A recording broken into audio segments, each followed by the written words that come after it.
Praise the Lord. எபிரேயர் 5ஆம் அதிகாரம் 13வது வசனம் வாசிக்கிற பாருங்க. பால் ஒன்றுகன் குழந்தையை போக இருக்கிறபடினாலே நீதியின் வசனத்தில் பழக்கமில்லாததாக இருக்கிறான். ஆண்டவர் இதில் என்ன சொல்கிறாருன்னா, நம்மளுடைய வாழ்க்கையில் எவ்வளோ சத்தியங்களை கேட்டிருப்போம். ஆனால் இன்றைக்கும் நம்ம என்ன பண்ணுறோம், எல்கேஜி ஸ்டூடெண்ட் மாதிரி தான் இருக்கும். ஆனால் நம்மளோட பிள்ளைகள் மட்டும் படித்து பெரிய ஆளாகி வளர்ந்துட்டே இருக்கணும்னு ஆசைப்படுறோம். ஆனால் நம்ம வசனத்தை, வேதத்தை சரியாக தியானிக்கிறது இல்லை. அதனால தான் நம்மளுடைய வாழ்க்கையில் இவ்வளோ பிரச்சனைகள், பாடுகளுக்கும் மத்தியிலே இவ்வளோ நம்ம நிற்கிறோம். வசனத்தை நம்ம புரிஞ்சு ஒழுங்காக படித்து அதன்படி நடந்தோம்னா நம்முடைய வாழ்க்கை சீர்படுத்துவார், சிறப்படுத்துவார், பலப்படுத்துவார் ஆண்டவர். அதாவது நம்மளுடைய வாழ்க்கையில் ஆசீர்வாதங்களை நோக்கியே நம்ம ஓடிக்கிட்டு இருக்கோம். அதனால தான் நம்மளோட வாழ்க்கையில் ஒரே பிரச்சனைகள், போராட்டங்கள், தடைகள் எல்லாமே இருக்குது. அதாவது பழைய ஏற்பாட்டில் மட்டும்தான் ஆசீர்வாதங்கள் குறித்து இருக்குது.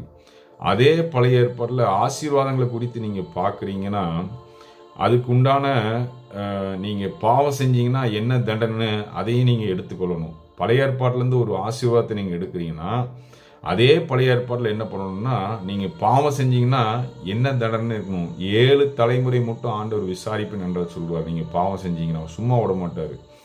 அதை எல்லாவற்றையும் நியாயப்பிரமாணத்தை நேர்த்தியாக அவர் நிவர்த்தி செய்து ஆண்டவர் இந்த வசனத்தின் மூலிமா உங்களுக்கு சொல்கிறாரு, இன்னும் நீங்கள் வசனத்தில் பழகணும் அப்படின்னு சொல்கிறாரு. புதிய ஏற்பாட்டில் ஆண்டவர் அநேக காரியங்கள் என்ன சொல்கிறாருன்னா, உலகம் முழுதும் போய் சுவிசேஷம் சொல்லி சீசராக்கி ஞானஸ்நானம் கொடுங்கள் என்று சொல்கிறாரு. சத்தியத்தை சத்தியத்தின்படி சொல்லுன்னு சொல்கிறாரு.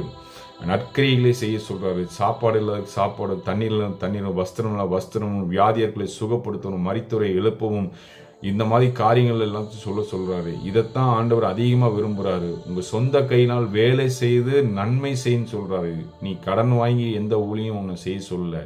வேலையும் செய்யணும், ஊழியமும் செய்யணும் ஆண்டவர் சொல்கிறாரு.